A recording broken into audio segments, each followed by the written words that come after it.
And that must make this Mission Log Live. Tonight, as we do, we're breaking down the latest episode of Star Trek Discovery. Into the forest I go. Therefore, into the contact details I go. Join us right now by clicking on the Zoom meeting link from your PC or Mac. That link is right there above and below this video. You can also call us 669-900-6833 from your phone and typing the meeting code on the screen. You can also use the one tap from your smartphone and be connected that way. I remember those numbers do change from week to week, so write them in pencil, but don't do it in pen because, that just messes up the wall. Ken and our dear listeners, as you may remember, we've been doing a straw poll from week to week. Now, last week's poll, we asked you about Saru's violence. What's up with that? And the choices were, I get it or I don't get it. And the I get it won. The I get it at 61%. The I don't get it at 39%. So thank you for everybody who chimed in on that. And I believe, Ken, we have a new poll this week, do we not? We do have a new poll this week. Captain Lorca, good guy or bad guy? Now, there's a bit more nuance to this question than you might think. We know that Captain Lorca is up to something. And I'm not saying we suspect that Captain Lorca is up to something. The internet's a marvelous thing, John. It's a crazy, crazy thing. And all the digital video is also crazy. Somebody last night went, or maybe even the night before, went and paused whatever it was that Lorca was doing on his captain's chair. And he typed in an override. So they were going to do a jump to Starbase 46, and we'll get to that in a second. Yeah. They were going to do a jump to Starbase 46. Oh, so close to Starbase 47. So close. So close, yeah. And he put in an override. So we know that Lorca is up to something. We no longer suspect. We know for certain he's doing something. We don't know whether or not what he's doing is good or bad. And so that's the question. With that bit of nuance, Captain Lorca, good guy or bad guy? Remember, your vote is important. Not for this poll, but we'd love your vote on the poll anyway, please. Yes. So, Ken, here we are at the mid-season break for Star Trek Discovery. The show resumes on January 7th, 2018, and we'll be taking a little bit of time off during the hiatus, but watch this space. I want to let people know that we're kicking around some new ideas. So don't be surprised if we chime in live with you from time to time between now and then, between now and the return of Discovery. So Mission Log Live, it is its own thing. It's not just the Discovery show. It is Mission Log Live. And Ken, I enjoy doing this. I enjoy doing the live thing with you and with our listeners and all the people who like to chime in and share their opinions. I do also enjoy it, although I will say I was a bit surprised that we got like halfway into it and we were like, yeah, so this is like a show, right? Not just Discovery. Because originally I thought, yeah, I can do like 15 weeks on my head, especially if there's going to be like, oh, golly, probably 12 to 16 weeks off in between. And then, no, turns out not. But seriously, it's a tremendous amount of fun to get together and talk to people about this, about Discovery. But then in the off time, it'll be great to talk to people about sort of general Star Trek stuff, right? Like Dr. Ali Matu was with us last week.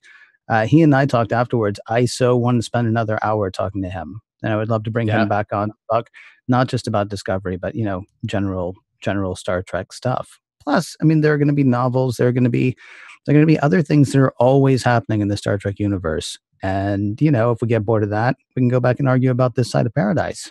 So really... Well, we've got at least 8 shows on us for that. Yeah, so. Just for This Side of Paradise alone, you are not wrong. So keep an eye on the Facebook page. Keep an eye on our Twitter account. We'll be announcing what is coming probably, early to mid-December. Take a look, and there will be maybe a whole new Mission Log Live experience. Then when Discovery comes back, we will jump back into our Discovery discussion.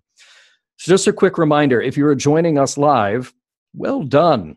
Well done, all of you. We're glad that we have you here in the moment with us. If you're watching the video after we go live, well, you can do that in 2 places. One would be on our Facebook page, facebook.com/missionlogpod, or on YouTube at youtube.com/roddenberryprod. If you prefer to get your podcast the old-fashioned way, audio only, just like the Settlers did it, well, you can do that too.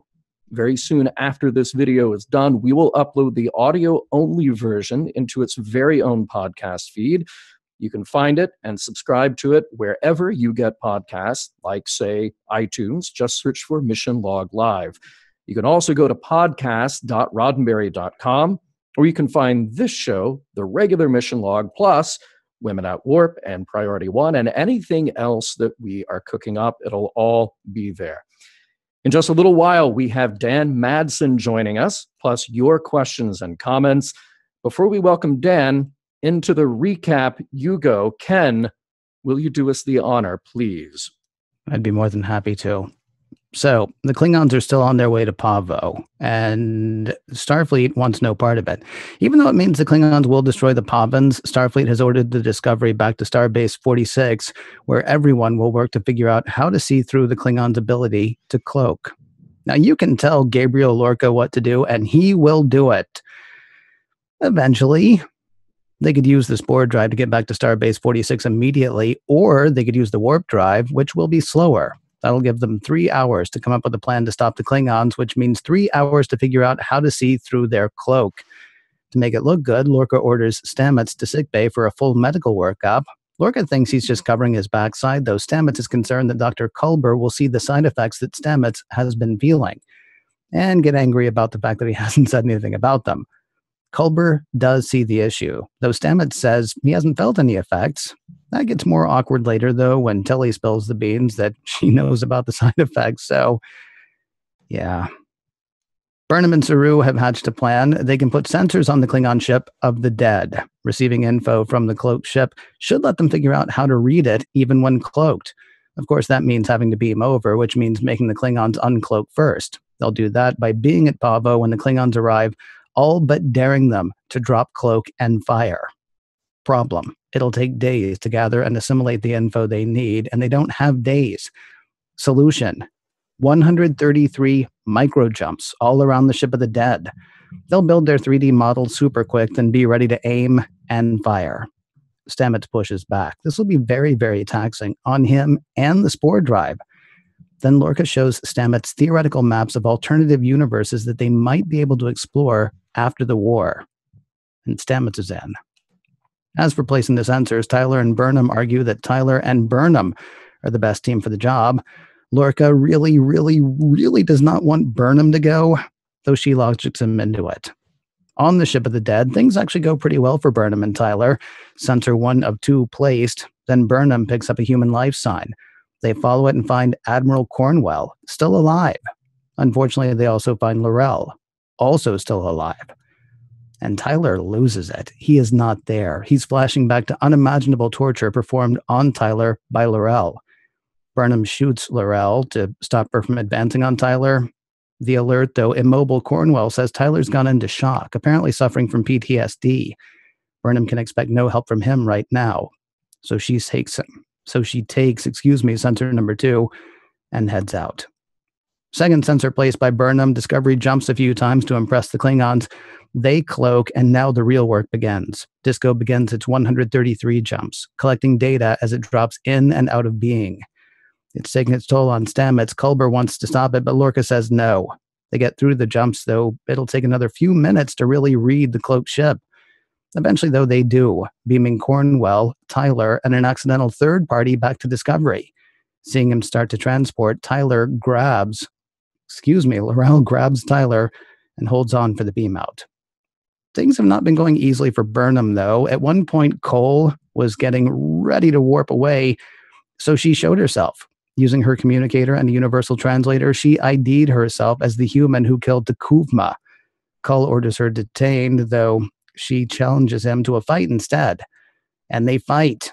And right when Burnham's about to lose, Discovery beams her away. With their crew plus 2 on board and able to read the cloaked ship, Lorca fires upon and destroys the ship of the dead. And with it, Call. Because who knows when we're going to get to say that again. And with the big bad destroyed, they all lived happily ever after. And you're a dope if you think so. While Tyler seems to be doing better, in flashback, we learn more about his time with Laurel. The torture we had seen before was blood and blades. Further flashback shows that he was actually raped by Laurel. Worse, he believes he allowed it to happen, encouraged it. Also, he can't disengage, going to see Laurel in the brig at one point. To edit a Marcellus Wallace line from Pulp Fiction, he's pretty freaking far from okay. Meanwhile, Stamets had decided that he will live happily ever after. He'll take the disco back to Starbase 46 with one last jump. But that's it. This will be his last jump. Should be fine, except Captain Lorca keys something on his control panel at the last second. Stamets is seriously screwed up now. There's wreckage all around, and no one on Discovery seems to know where in space they are. See you in 2018. Well done, Ken. Ken, there was a lot of plot in that episode. Yeah. So nice job bringing it all together. I'm really glad that this was the mid-season break and not the previous episode. Yeah, right. I mean, this was, I know we have a guest to get to. I got it. Well, we should get to the guest. We have to talk about this episode though. Like you and I have a couple of thoughts that we have to share about this episode. Cause usually we're like, oh, we have thoughts, but first we'll get the calls. Okay. We will get to our guest, but yeah, we have to talk about this episode. You and me, mister. Yeah. And remember that we want to hear from you. So you can click that link to join the Zoom call, or you can use the phone number and you'll see all of that listed on screen. So give us a call. And in the meantime, we would like to welcome our special guest, Dan Madsen. Now, if you've been around Star Trek fandom for any length of time, Dan might be familiar to you. He is a lifelong fan himself and has a distinction of being tapped to run the official Star Trek fan club way back in 1979 when he was just 18 years old and producing his own fanzine and diffusing about how awesome Star Trek the Motion Picture was. So Dan, you and I, we reach. His fanzine became the official Star Trek communicator, and he stuck with the franchise until Decipher Inc. closed their Star Trek license in 2005. These days, you can find Dan running the marketing for heruniverse.com and also with fansets.com. Dan, welcome to the show. Nice, thank you. I love to be here. Excellent. Wow. So forgive me, you can really tell that times have changed when John says, yes, so Star Trek's getting ready to launch with a brand new movie, and it's going to be the triumphant return of Captain Kirk. So let's let an 18-year-old kid run the fan club. What do you say? Well, you know, that's an interesting story, actually. I started the fan club before it was ever official. Ran it for many years, and in fact would send it to Gene Roddenberry. And Gene would write me back a few letters and let me know how much he liked what I was doing. And then Paramount Studios got a hold of it. And they said, I'm telling you the shortened version of it, they sent me a cease and desist letter and said, hello, you're not doing this officially. And I said, well, you know, I'm just a kid. I was like 18 years old, 19. I said, I'm just doing this for the passion, for the love of it. And they said, well, we kind of like what you're doing. You have the right amount of professionalism mixed with the right amount of fanaticism. Why don't you try out? We'll talk about giving you a license. And so I did. And Gene spoke up for me, and he gave his blessing, and they said, we like what you're doing. And lo and behold, and then, I don't know, weeks later, I got a contract that, as thick as a book that I had no idea what I was signing, but I signed it. And I ran the official fan club for many, many, many years. Wow. Yeah. A little bit different climate then in 1979 than now, but well done. That served you well for a number of years. So now I know that your fandom goes back to TOS. It goes way, way back. And you clearly, as a fan, but also as a professional, you have been tied to Star Trek for all those 50 plus years. And here we are in the unique position of a brand new Star Trek. Of course, we had the J.J. Abrams movies, but those are kind of one-off where it happens and then it goes away. But now we're back to where we wanted to be. Gosh, Enterprise ended over 10 years ago. And with all the fans saying Star Trek belongs on TV, it belongs to something we can watch week after week. And here we've got it. tell me kind of where you are as a fan right now with Star Trek back on TV. I love actually Discovery, and I have friends that both love it and don't love it, to be quite frank. But I actually really enjoy it. I had an open mind going into it. I like the whole concept and the idea of it from the first 9 episodes. Now, I got to say, I've really been enjoying it. I like the characters. It's very different. It's not my Star Trek from the original series days. It's very different, but I like it because it's different. I like it because it's unique and it's new, and I like the characters. So I got to be honest. I'm I'm really enjoying it, and Saru, and I even like Michael Burnham and the captain. I mean, they're all characters that I'm going one to, and I'm to the point now where after this mid-season finale, I'm kind of like, oh man, I'll have to wait to January to catch more episodes. So I'm enjoying it. I really am enjoying it, and I'm not saying that. I really, really do. Let me ask you a question that's likely to be a tiny bit controversial, but I mean, it's the kind of question that we're all talking about anyway, so I might as well. The kind of thing that drove your passion for Star Trek back in '79.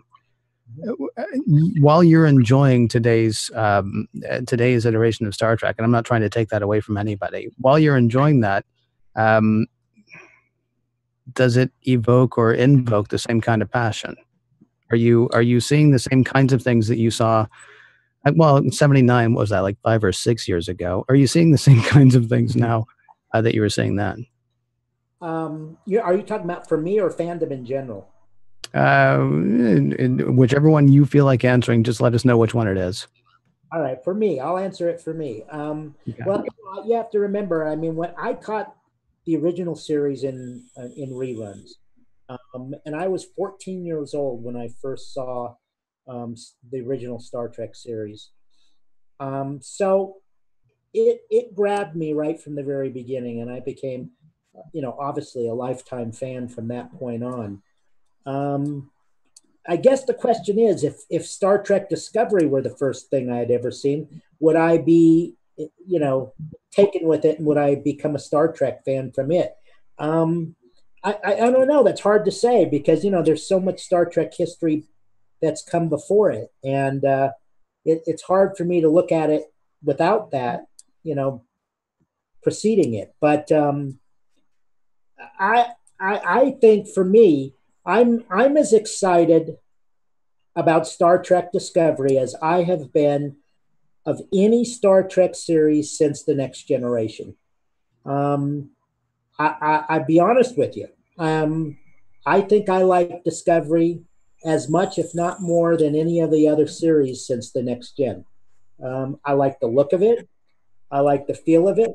I like the characters as they're developing. It's a little dark for me. I got to be honest. I mean, it's not quite the Star Trek that I grew up with, the Star Trek that I have known and loved. It's a little bit dark, but it's kind of, I think, a little bit comparison of the times we live in, to be quite frank. So yeah, I mean, I'm as much a fan of Discovery as I have been of anything I've seen since The Next Generation.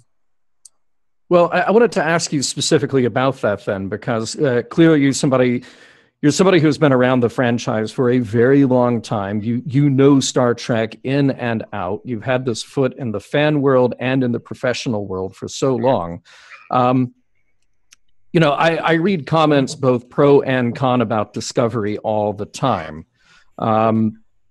What is it in this show that for you is saying to you that this is Star Trek, though, in a way that that TOS grabbed you when you were young? I mean, I for people who don't know it, you talked about how TOS really affected you personally. That I believe it was Plato's Stepchildren that you have written about and talked about many times. This was something you identified with, and it grabbed you and sort of showed you a message.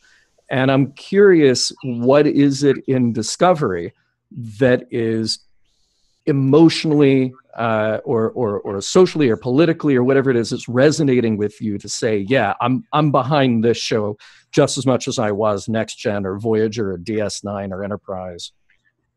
It's a good question, John. Not everybody who's listening and watching this show knows that I'm a little person, and I stand 4'2" tall. And so the very first episode of the original series that I ever saw was Plato's Stepchildren, and there was a line in that episode that really moved me, and it's when Alexander asks Captain Kirk, he says, what's it like where you come from? And Kirk looks at him and says, Alexander, where I come from, size, shape, or color makes no difference. And that, it was like a light bulb going off in my head. And so when I saw that, and at the end of the episode, as he beams up to the Enterprise with Kirk, Spock, and McCoy, I couldn't imagine what that must be like to go into a world where nobody would judge me for my size or the way I look. And after I watched all the episodes of the original series, and then waited years and years and saw the movie, and then went on to the Next Gen and DS9 and Voyager and Enterprise. I mean, I loved all of them, but they all kind of built on the others. And it was that positive message that I saw within the show, that there is something about this show that is just positive for everybody, that everybody belongs where belongs in that world that's on the Enterprise or any other ship that they're on.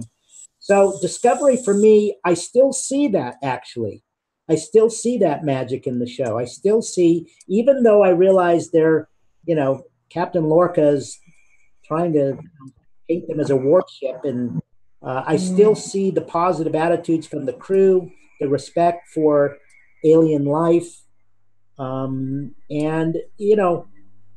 what I'm seeing is they're building upon the foundation that's already been there. So that's where Discovery still works for me. Yes, I said it was darker, and that part of me was a little bothered at the very first, but I think that given time, the show is going to go to places that we have not seen a Star Trek series go to. And I think it's going to really become even more, how do I say this, more Star Trek than it is even now. And I'm willing to give it that chance to become that down the line. Well, I got to say, I really appreciate you joining us tonight, because you do bring, it's interesting, everybody brings a history with them to every Star Trek and every Star Trek discussion. Yours is a really unique one, though. And I really thank you very much for joining us tonight. Hey, before we let you go, excuse me, remind everybody where they can find what you're doing. Sure. Well, the company I started with my two partners a year ago is called Fansets, and they can find that at fansets.com. We have a Star Trek license, and so we do pins from all the different Star Trek films and television series. We're also doing episode pins from Star Trek Discovery. So every week we have a new episode pin that's based on the episode of Discovery that's aired. So that's my company. And then I'm also the head of publicity for Her Universe, which is another universe, the Star Wars universe. Ashley Eckstein, who's the voice of Ahsoka Tano on the Star Wars, the Clone Wars and Rebels. And that's her business. And she started a company for fangirls, fashion for fangirls. And as well, there's Star Trek fashions for fangirls there on heruniverse.com. So those are the two places that you can find the work that I do today. I'm starting to hear a lot about this Star Wars. It's apparently going to take off at some point. I may have to look into it. Dan, thank you very much for joining us tonight. We really do appreciate your coming on. And John, thank you. I appreciate you having me. Take care, Dan. Till next time. Really appreciate it. Live long and prosper. You too. All right. We should remind people that we're taking calls, shouldn't we? Yes. Don't you think we should remind people of that? There's I a believe phone we number somewhere on the thing, and then if you click on the other thing, there's a link where you can video into us as well. In fact, I've heard a rumor Yes. that we actually have somebody lined up. Did you now? Yeah, that's what I heard. I heard that we might have Benjamin. Do you have the phone number handy, by the way, so that people can actually dial it up if they want to? Absolutely. Yeah. Don't forget to click on the link, click on the Zoom link, and that'll take you directly to us. Or if you call 669-900-6833 and you enter that meeting code that's on the screen, or the meeting code that you can type in, that would be 307-228-435. That is how you can talk to us. But we do have a call to go to right now, and that would be Benjamin. Are you there with us, Benjamin? I am. How are you? Oh, there he is. Hi. Doing well. How are you? How's your evening going? It's going great. It's a real pleasure to get to talk to you guys finally after listening to you for the last couple of years. Very Excellent, cool. man. I promise I will not bring up this side of paradise in any kind of debate fashion. Although, Ken, I will say I agree with you entirely. Oh, thank you. Well, then you're welcome to bring it up in debate fashion, Benjamin. Feel free. What is on your mind tonight? So much, and I'm sure we won't have time to get to it because I would dominate the evening if I talked about all the things that have been on my mind for the past several weeks. But I took notes, and my first note says, number one, the women. And by that, I mean, culturally, we're at a very important moment of reckoning with all the abuse that's happened to women historically, and that people are finally starting to get it through their thick skulls is a real part of life in the world, in this country, as humanity. And the last thing anybody needs to hear is what one more white guy has to say about it. But I so appreciate how women are being portrayed in Discovery. I so appreciate that nobody is like, oh, and she's the hot one. I so appreciate that the interactions, everybody is an officer, everybody is a person. Everybody's got their normal hair. It's a small thing that should be the normal thing. It should be the way women are portrayed all the time, and it's rare in entertainment. And I'm glad to see Star Trek leading the way with that.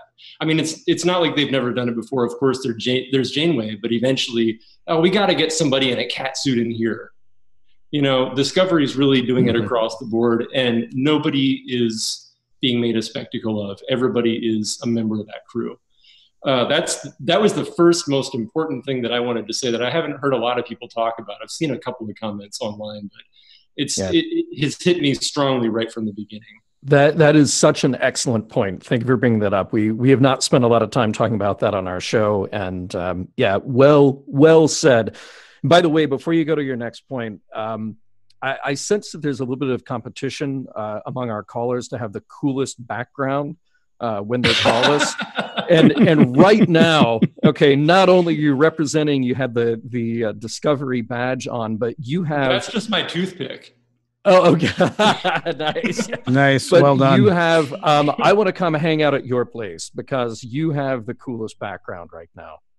I was gonna say, actually, I'm sure Benjamin made a really good point, but I was just like, have I played Pinbot? I can't remember. I think I might have played Pinbot at some point.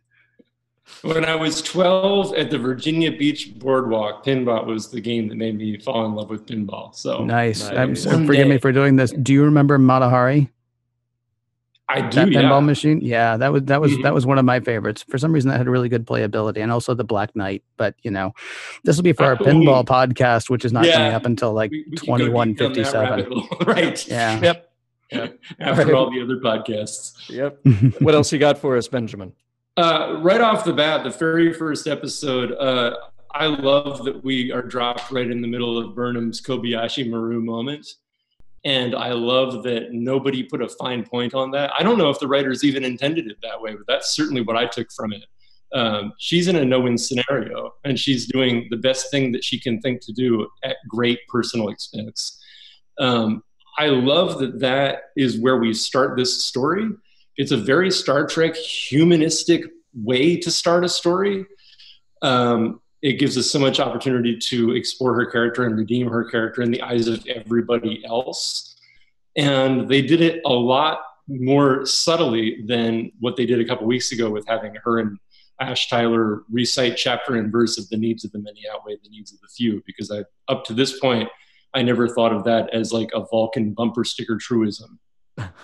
Yeah, that's a good point. Ken and I have talked before about how we like it when a story starts in the middle. They did a great job with that in The Cage. They did a terrible job with that in Encounter at Farpoint, but so be it.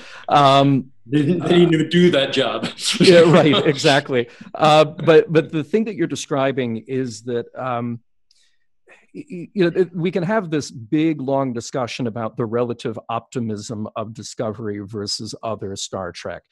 The thing that I like is that regardless of what's happening, you've got moral conundrums, you've got problems that aren't easily solvable in 48 minutes. And every now and then Star Trek gives us a taste of that. As great as the Wrath of Khan is, well, you have a bad guy who needs to be defeated. And if you defeat the bad guy at the end of the movie, then you've won the movie. Now, sadly, we lose Spock, but don't worry, Spock is coming back. Go back to an episode like, go back to TOS and not the site of Private Little War. Thank you. Yes, I'm blanking on my TOS now. There is an episode that just fully exists in the gray area. There is no good answer to what they're doing, but it was a relatable, realistic problem that the audience could identify with because of the world they were living in 1967, 68, with Vietnam raging half a world away. So I love that Discovery is taking that tactic too. And sure, I can see how that can disorient some longtime Trek fans for sure.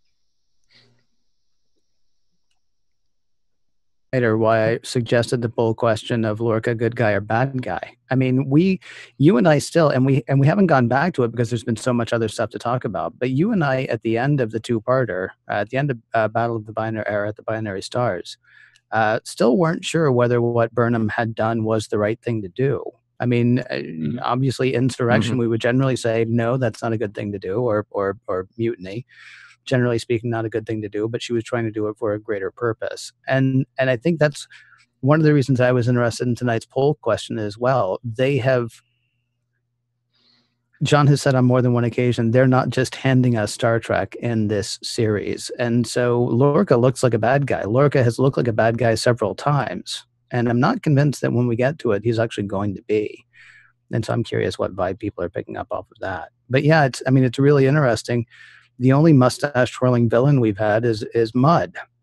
I mean, and Cole as well. But I mean, everybody else has had reasons for what they were doing. They've had nuances for what they were doing. Well, I would certainly argue that L'Rell is now actually very much a mustache twirling. She has no mustache, but still. But yeah, I mean, generally speaking, there are reasons for the things that people are doing, and we might not fully understand them. And it's interesting to be able to play with characters and not just have somebody come on screen and go, oh, well, they're the bad guy, and know for certain that you're right, even by the end of that episode. Yeah, I'm a little disappointed with what they did with Harry Mudd. I had hoped for bigger and better with that. And I would have liked to have seen the episodic episodes come a little further in, like maybe in the second season. That said, they did a ton with Sarek, and John, you can cut me off now if you think we don't have time for this, because I've got a big rant on that. Okay, give us a little taste on it here. What are your thoughts on Sarek? You've had a preview, but my take on this is, Ken, you're dead wrong about Sarek being the worst father ever. He's Benjamin, you can stay. You can stay. All right. Okay, great. What Sarek is not only not the worst father, he's the best Vulcan. Sarek is the best Vulcan in the room. We have seen repeatedly Vulcans, at least the ones in positions of authority, be jerks, to use an FFC-friendly term. It goes right back to the first time we go to Vulcan. Spock, your friends are outworlders. They have no business here. And then in the motion picture, oh, Spock, you're picking up on a consciousness in space. That's because you're half human and you suck. And Sarek, you brought your zombie Spock here, and everybody's in a stolen Klingon spacecraft, and no one gave me a memo, and your request for Faltor Pen is not logical. And we see this over and over and over and over again. And I'm not convinced that the Vulcans are as enlightened as they would like us to believe. And we've talked about that on Mission Log before. Yeah. Sarek is living in it. Sarek is saying, we have forged an alliance with this race. I want to know who they are. I'm going to go all in. And everybody around Sarek is treating him like he's an idiot or a dabbler. And he's actually living his life according to Vulcan principles. And then he's put in a deeply impossible situation by other Vulcans who are not exactly xenophobic, but they certainly are high and mighty about their superiority. Yeah, it almost feels to me, though, like Sarek is having a guess who's coming to dinner moment, except he doesn't come around at the end. I mean, he's always thought humanity's fine. He's always thought humanity's great. And yes, he really respects humanity, but my son is going to go to the Vulcan science expedition or whatever it's called. My son is going to live as a Vulcan, love humans, marry a human for crying out loud, have a half human child. And it turns out I raised another one that I never told anybody about when you were watching the first series, but that's a whole other thing. But then once his son decides, you know what? Yeah, Idic. You are absolutely right, Dad, Idic. In fact, you know what? I'm going to go hang out with these people. Then he's like, whoa, whoa, whoa. Idic is fine, but come on. I had plans for you. I mean, he's punishing Spock for not being what he wants Spock to be. And that's what makes him bad, as far as I'm concerned. Maybe not the worst. Okay, I'll grant you. He is a good human. He is a bad father. I'm sorry, he's a good being. Excuse me. He's a good Vulcan. He's a bad father. It's funny, Josh in our chat here on Facebook says he's the Arthur Weasley of Star Trek. So thank you for that, Josh. That's awesome. I feel sympathy for Sarek. I feel like he's in a singularly difficult position. Oh yeah, no. In the galaxy. Again, he is not a mustache twirling bad guy. He is. No. Look, I understand why he is the way he is. It's just, I mean, you're right. He is the way he is outside the house, and I kind of wish he was, inside as well. Hey, you heard John say that we are going to be doing the live show again, like between iterations of Discovery, right? I did, yeah. Okay, I have to encourage you to call back at some point because I know you've got more notes.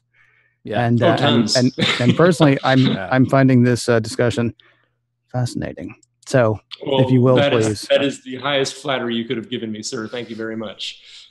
Thank you. Thank you very much for calling in. Absolute pleasure to hear from you and see you. We've been chatting online a lot, so definitely join us again sometime when you can. Thanks a lot, guys. Man. Have a great night. Live long and prosper. Live long and prosper, man. And also with you. Hey, we have business that we need to do, John. Somebody, by the way, asked me. Oh, I think I already addressed that last week. It's not Wednesday night, but it is still business time because the good people at Eagle Moss have once again agreed to say, yes, I will pay you to talk about Star Trek with other people. Not pay us to, but they will support our endeavor here, I would say. And so if you'll grant us a moment or two, I would love to tell you about the Discovery starships. Yes, so we have been so enthusiastic about their teeny tiny starships. And if you look on screen right now, you will see the fantastic model that they have done of the Discovery. You'll also see the Shenzhou, and that's just a taste of the incredible official Star Trek Discovery Starships collection coming in early 2018. So this special collection features all the brand new ship concepts and designs from Star Trek Discovery. Each one has gone through extensive reference study and has been reproduced under the supervision of Star Trek expert Ben Robinson for accuracy and detail. I got to be honest, John, I have not been certain whether I actually like the design of the Discovery. And then when it was moving around in this episode, when it was actually, doing the sort of back and forth with the Klingon ship, I came to appreciate the design of the Discovery a lot more. So I'm thinking really what I should have is like, a big one of these, because these are the bigger models. They're about 8 inches from tip to tail. And I think if I'd had one of these to like run around with in my house and just be like, pew, pew, pew, Yeah, he'll do that. Yeah. I think I would have liked it a bit more. That's not the way we start, though. We actually start with the Shenzhou, the NCC 1227 in the larger size, almost 8 inches, as I say.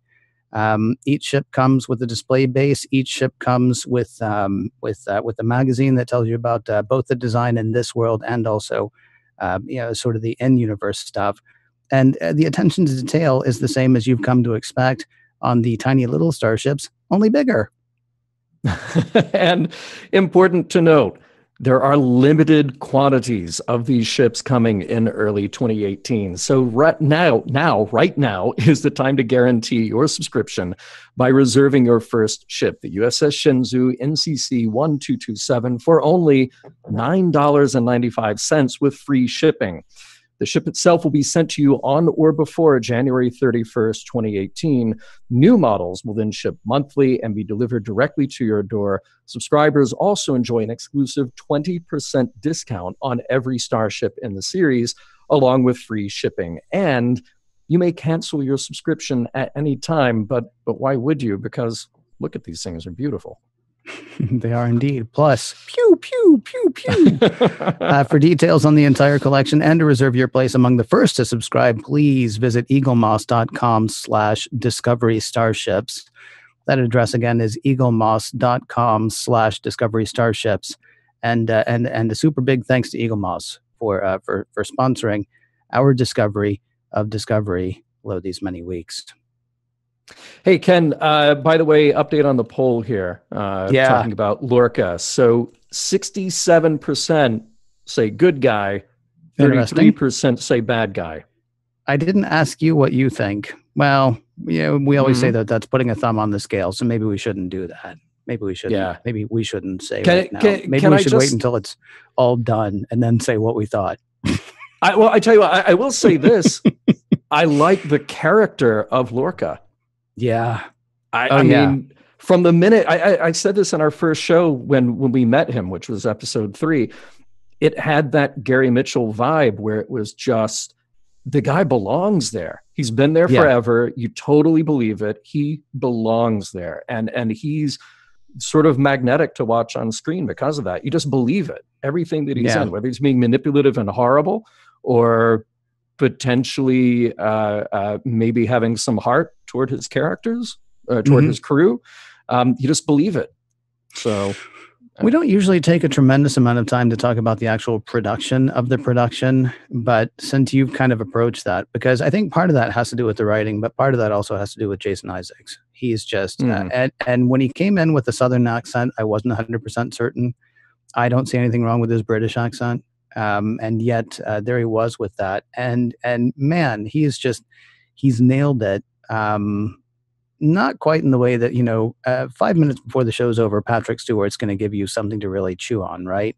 Yeah. His moments are sort of interspersed throughout, but they're just incredible. There was a production thing that I said, we have to talk about the episode. We have to make sure that we do. Yes. Watching this 2 or 3 times for this week's show, I couldn't help thinking of Return of the Jedi. Now, say what you want to about Return of the Jedi.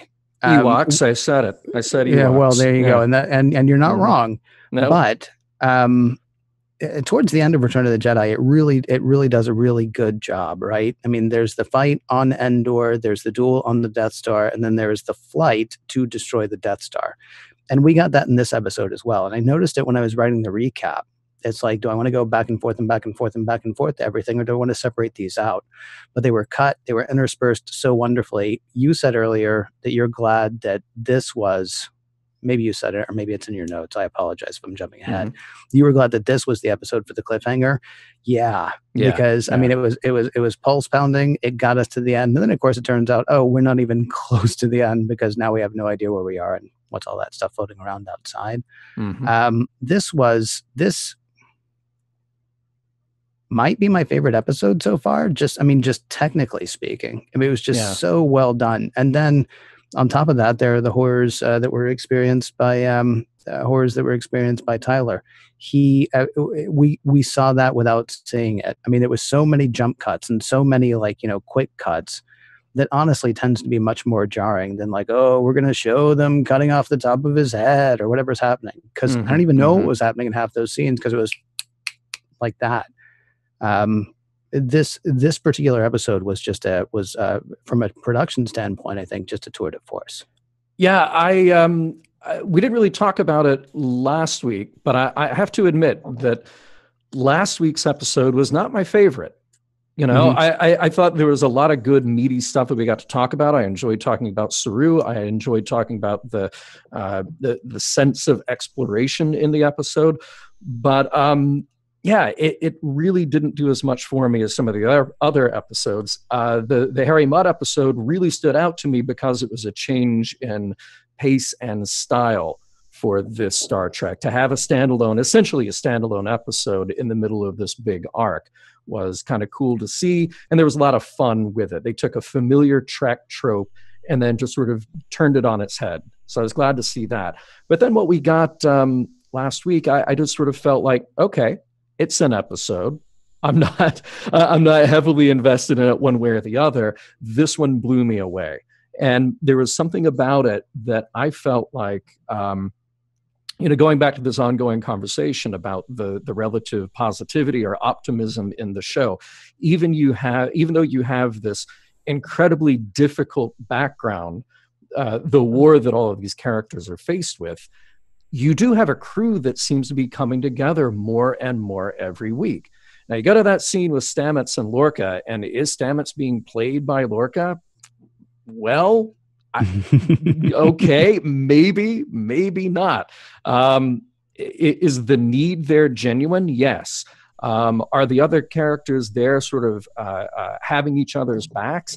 Yes. That's really nice to see, even though we've taken Star Trek and put it in the most difficult position it can be in, which is a war story. Yeah. Hey, I know we have a video call. Somebody actually dropped a video on us earlier that they wanted to send us a question. Yeah, I appreciate that. So that is a call from Jason in Japan. If we can go ahead and roll that call. Hi guys, greetings from Japan. Quick question. Stamets' eyes, Gary Mitchell? Yes or no? What do you think? Thank you guys for everything. See you. Oh, I feel a parody song. He's got Gary Mitchell eyes. He's got Gary Mitchell eyes. Yeah. Oh, he'll take a tumble upon you. You know. Yeah. Mm-hmm. So if we know anybody who does parody songs, we should get them, because that'll be all the rage at STLV 2018. Yes. So do you have a feeling about the question there? Has Stamets maybe gained some interesting breaking the galactic barrier powers like Gary Mitchell had? Of course, we don't know that yet, but well, we don't know about strength. Although I think in the scenes from the next half of the season, we did see him throw somebody across the room. Might have been Culber. I'm not sure. But I seem to remember asking, do you think he's going to become like a traveler guy or one of those like godlike people that we've seen before? So honestly, I'm really glad to see that. I'm really glad to see it happening. Something has happened with him, definitely. I mean, he could become some kind of traveler person. He could become some kind of Gary Mitchell person. Either way, he is going to become something that I think our crew is not going to know exactly how to deal with. And speaking philosophically, then you got the chance to say, wow, it's sort of like all those other times that we've done something thinking, hey, this will be a good idea. And we end up creating something a bit troubling as a result. But I mean, that's maybe drawing too far a line at this point. I'm just excited to see what happens to him. What about you? It was certainly building the drama every time they said just one more jump. Just one more jump. You knew it was coming. That was the only problem I had with this episode. That is like when the movie starts and the cop says, I'm 3 minutes away from retiring. And you're like, oh, well, either he doesn't get to retire or he's going to die. One of the two things. And so when they said like the 7th time, okay, just this one last jump, it's like, okay, well, yeah, we're going to be here a while. I didn't mind it. I'm invested in the Stamets character, and I like that he's changed so much. He's changed more in the last 9 episodes than any other character. And I was kind of glad we got away from the comedy hippie version of Stamets, and now we've just been introduced to a new Stamets. So I got to do one more thing, and this will be good for you for trivia like 10 or 12 years from now when we actually go back to this. Sure, I'll remember that. Yeah. Saying that he wants to go see the opera of La Boheme is a great shout out to Rent, which of course I can't Anthony remember the Rapp. actor's name, but Anthony Rapp. Thank you. Yeah. Was in, I believe, the original Broadway production. I know he was in the movie. So that's cute and a special kind of geeky. It was really nice. So to answer Jason's call, and thank you, Jason, for calling all the way in from Japan. I don't know. You presented it as sort of a poll question, yes or no. I'm going to say no. I think maybe it's an interesting. I think it's an interesting reference to what we got in Where No Man Has Gone Before, but I don't know that it's the same. I don't know if we're going to go down the same path as we did with Gary Mitchell. But something's up. Something's up with Stamets, and like you, Ken, I'm anxious to see where that heads. Yeah. Yes. We got a call coming up in just a moment. Before we get to that, really quickly, I want to remind people about 30 minutes after we end this show, a new show begins. The good people at Priority One are going live tonight. They'll also be talking about Discovery, and they'll also be talking about other fun Star Trek stuff. So it is facebook.com/Priority One Podcast, facebook.com/Priority One Podcast. When we finish up here, get up, stretch your legs, grab a snack, then go to go to facebook.com/Priority One Podcast and visit with the fine people over there. Priority One, part of the Roddenberry Podcast Network. Hey, Kenneth in the Facebook chat says, I think Lorca is pretty Ducat. He's pretty Gold Ducat. So, all right. Interesting. Nicely said, Kenneth. All right. All right, so let's go over to Sam. Hey. Hey, Sam. Hey, Sam. What's on your mind tonight? What are your predictions for the next half of the season? I predict about 6 more episodes. Nice. I like that. Yeah. Oh, man. I can actually, see what you did, Sam? You weren't expecting this. I have an idea actually that I've talked it over with like a friend, but I don't know. See, I'm afraid that, the problem with if you say something and then if you're right, then people are like, oh, you must have known something. And if you're wrong, people are like, oh, he's an idiot, So my hope, and this may sound crazy, but my hope is when Discovery gets back from wherever they are, that they've missed the end of the Klingon War. We've now seen the war thing, and we've seen them, sort of step up and be better people because of having to fight, and having to band together, really. And my hope is by the time they get back, that the information that Lorca sent to them, and now they can read the cloak ships, and we're done. That's not a prediction. That is, if somebody said to me, so what would you like to see? I would like for us to come back and not still have the war to fight. I'd like the war to be done, which is still going to throw people because they're going to think they're coming back to the war. And then all of a sudden, if it's like, oh yeah, no, we're not doing that now. And then what happens to Burnham at that point? And what is security specialist Ash Tyler's? Does he really go back to Montana? Where was he said? Montana, Alaska. Whatever. He's eating trout. Wyoming. I can't remember. Right. Fresh caught trout. Yeah. Mm-hmm. Cooking it though, because that you raise an interesting question, Ken, because now I'm thinking about Star Trek Beyond. And you had this predicament in that movie where you take a warrior who is steeped in war. In this episode of Discovery, Lorca addresses the crew as the finest warriors he has served with. It's very out of step for the Star Trek that we know, but it is the predicament. It is the state of the Star Trek that we're in.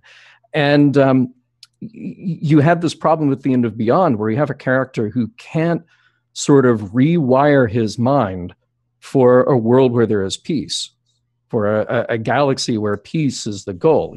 All he knows is war. So what do you do then? And I'm kind of curious to see that if we do come out of the end of the first season where there is no war, at least it's minimized so much that isn't the primary focus, do we have characters who can adjust for that? If Lorca among them, but if everybody in Starfleet is saying, we're doing this mission because we need to finish this war, we need to get out of it, okay, well, then what? Then what are you actually going for at the end of the day when you finish that part of the job? Can you readjust, and can you put your mind, your tactical mind, your resources towards something better and beneficial? So be curious to see where we land there. John, should we turn the question back on Sam? Yeah. Oh, by the way, but and Sam, I want to know your take, and I'll just throw in here that Earl, our buddy Earl, says prediction: action, adventure, and really wild things. It's excitement, adventure, and really wild things. But I love the Hitchhiker's callback. That's awesome. What about you, Sam? Do you have a prediction? No, not exactly, but I'm pretty sure you're sort of right about that. I vaguely remember hearing that one of the writers said something about season 2 being about what happens after the war. I do know that the war, that we're supposed to end the war arc at the end of season 1. I seem to remember hearing that from one of the writers as well. The question is Discovery going to come back and still be in the middle of the war, or is the whole thing going to be done? If we get to go off and do something that's not war for the rest of this season, that would be an interesting thing to me. That would, here's the thing though, this show, I don't want to say I didn't think I was going to like the show. I didn't know how much I was going to like the show. This show has pleased me with how much I enjoy it, with how much I look forward to it. And it has not been a chore to watch any of the episodes that we've seen a second time or a third time to prepare for this show. Can't say that about Next Gen. Cannot say that about Next Gen. Can't say it about TOS. Can't say it about the animated series. Can't say it about most Star Trek. Now, maybe that's the benefit of there are only 9 episodes. Here is my one prediction for the second half. I am going to binge the whole thing again over the holidays so that I can be, primed and ready when it starts back up first week of January. Yeah. That sounds like a good plan. Sam, thank you so much. Always a pleasure to hear from you. You're welcome. All right. Take care. Have a good night. Thanks.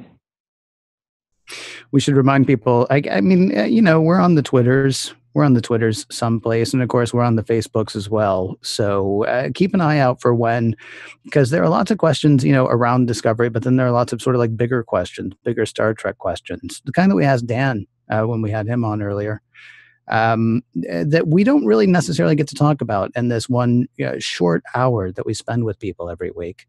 And certainly the way Mission Log is built, we almost never get to talk about those things because we're analyzing one particular episode. So I'm excited about what we're going to do sort of during the hiatus, not for the next couple of weeks, but I'm excited about what we're going to do during the hiatus to be able to talk about sort of like bigger Star Trek things and maybe do a little compare and contrast with, some of the other Star Trek and Discovery and some of the bigger ideas that are being presented that we might not get to each week. Yeah, I mean, look, we're in the unique position, Ken, that obviously we're coming at this show as fans, and fortunately, you and I have both really enjoyed Discovery. But I know that there are people who haven't. There are people who don't, and maybe we'll get into some of those sort of top-down, those sort of like bird's-eye view questions about Discovery, because what we do here is very reactionary week to week, and I love it that we get to hear from people saying, I love this, or I didn't like this, or what's going on here, and we're sort of putting the puzzle together. But I think what we do when we come back in a couple of weeks will be very different. So do watch this space. The only lame part of this show is it does have to come to end or to an end each week, which it does now, unfortunately. I do want to let you know before we let you go, though, that Mission Log is produced by Roddenberry Entertainment, executive producer Rod Roddenberry, technical production on Mission Log Live by Infinity Networks, producer Brandon Bradley. Be sure to visit podcast.roddenberry.com for the latest from the Roddenberry Podcast Network, including not just Mission Log Live, but also Women at Warp and Priority One. And once again, we would very much like to thank Eagle Moss and the official Star Trek Starships collection for sponsoring this show, www.eaglemoss.com/Discovery Starships. Thank you, everybody, for watching. Live long and prosper. We'll see you soon.